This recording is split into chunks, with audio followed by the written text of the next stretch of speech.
Hello दोस्तों, नमस्ते। स्वागत है हमारे इस नए वीडियो में। दोस्तों आज हम बहुत ही धमाकेदार देहाती गाड़ी गीत लेके आए बाटे। गाना कैसे लगे कमेंट बॉक्स में जरूर बताइए है। चलिए सुना दे।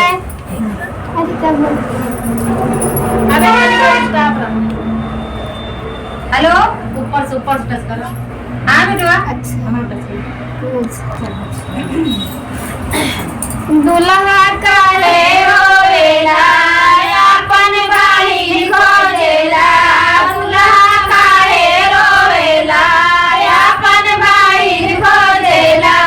तोहर बाही निहेरानी आई रानावा में। तोहर बाही निहेरानी आई रानावा में। तू तारोवेला बेकार तोहर बाही निशिनार। तू तारोवेला बेकार तोहर बाही निशिनार। नौवाले कर सुतल राल खारी हनवा में। नौवाले कर सुतल राल खारी हनवा में।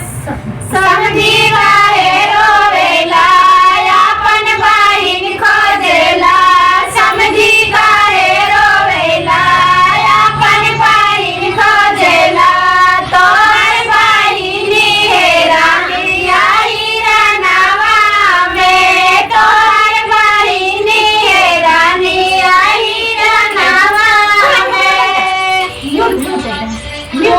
रोवेला बेकार तोहर बहिन छिनार। तू रोवेला बेकार तोहर बहिन छिनार। नौवा लेकर सुतल रहल खारी हनवा में। नौवा लेकर सुतल रहल खारी हनवा में।